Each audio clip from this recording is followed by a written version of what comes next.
दिखती है उसमें मार्केट या तो गैप अप खुलता है, गैप को फिल करने आता है, और ऑप्शन का वैल्यू जहाँ रहता है उसी के इर्द गिर्द मूव करता है। ऑप्शन बहुत तेज़ी से नहीं रिटर्न दे रहा है, दिन भर वो कहीं ना कहीं ट्रैप करके रखता है।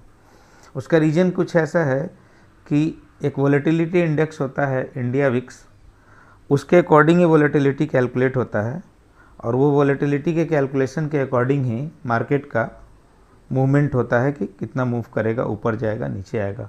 और जितना आप समझिए कि वोलेटाइल मार्केट, उतना आपका ऑप्शन बायर्स को उतना अर्निंग होता है, या इंट्राडे को वालों को उतना अर्निंग होता है।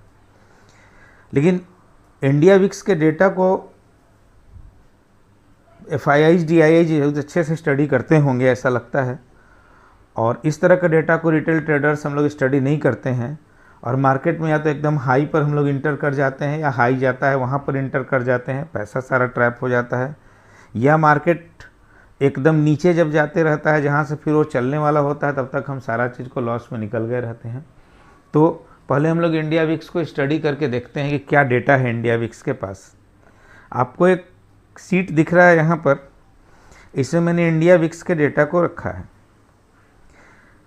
30 फरवरी 2019, आप लोग चार्ट में चेक करेंगे, इंडिया विक्स डालेंगे आपको चार्ट ओपन हो जाएगा। 30 फरवरी 2019 को इंडिया विक्स का वैल्यू 9.8 के नीचे चला गया था।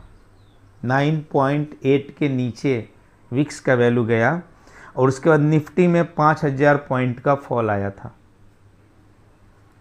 फिर 16 सितंबर 2021 को इंडिया विक्स का फिर वैल्यू 9.8 के नीचे गया, और जितना फॉल आया था उतना तो रिकवर कभी नहीं कर पाया, वो 900 पॉइंट ही केवल निफ्टी ऊपर रिकवर किया, उसी के इर्द गिर्द में चलते रह गया। 2021 के बाद सीधे 25 में 2023 को नहीं, उसी समय 2021 सितंबर में, और वो 900 पॉइंट ऊपर गया, और उसके बाद से 2000 पॉइंट का निफ्टी में फिर अगेन फॉल आया। सितंबर मंथ पर ध्यान देंगे आप, 900 पॉइंट ऊपर गया निफ्टी, और उसके बाद से 2000 पॉइंट नीचे फॉल किया, और विक्स क्या हुआ, विक्स 9.8 के नीचे चला गया था। फिर 25 मई 2023 को फिर से इंडिया विक्स का वैल्यू 9.8 के नीचे गया, 9.49 के करीब या उसके भी नीचे लगभग ये में गया, और फिर से उसके बाद 1000 पॉइंट की रैली आई जुलाई तक निफ्टी में, और फिर उसी तरह से साइडवेज बैठा रहा, मार्केट ऊपर नीचे होते रहा। 16 अक्टूबर 2023 को फिर से गया इंडिया विक्स 9.8 के नीचे, और निफ्टी में उसके बाद से 1000 पॉइंट का फिर फॉल आया। इसके बाद से नवंबर में 15 नवंबर 2023 को इंडिया विक्स 9.8 के नीचे गया, फिर शूट किया इंडिया विक्स, और 3000 पॉइंट निफ्टी ने रिकवर किया वहाँ से चल करके। उस समय से चलते चलते 3000 पॉइंट 2024 सितंबर, 25 सितंबर की बात कर रहे हैं मैं, फिर सितंबर मंथ पर ध्यान देंगे। फिर 2024 सितंबर में फिर इंडिया विक्स 9.8 के नीचे गया, और 5000 पॉइंट का निफ्टी में फिर से फॉल आया है। आप कैलकुलेट कर लीजिए, जब जब इंडिया विक्स नीचे गया है क्या हुआ है, कब कब ये हुआ है। ये प्रक्रिया फरवरी 2025 तक चला।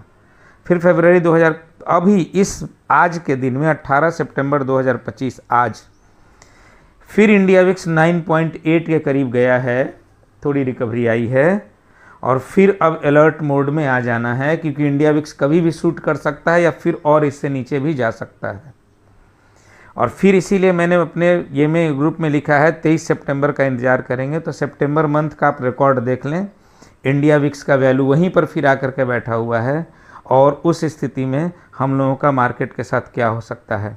इसलिए आप कैश पर बैठे रहें, जब रैली मिले अपना टारगेट पॉइंट के हिसाब से निकल लें, जल्दी जल्दी कुछ में ये ना करें, क्योंकि कप पैटर्न बना हुआ दिख रहा है कई जगह, और कोई ज़रूरी नहीं कि हेड एंड शोल्डर जो पैटर्न कप पैटर्न जो बना है, वो कप पैटर्न जो है वो आपका सक्सेसफुल हो ही, इस चक्कर में ये नहीं होना है। इसलिए हम लोगों को अलर्ट होकर के काम करना है। आपको मान लिया 10,000 रुपया इन्वेस्ट करना है, तो आप मान के चलिए कि उसमें सिर्फ 2 ही हज़ार इन्वेस्ट करके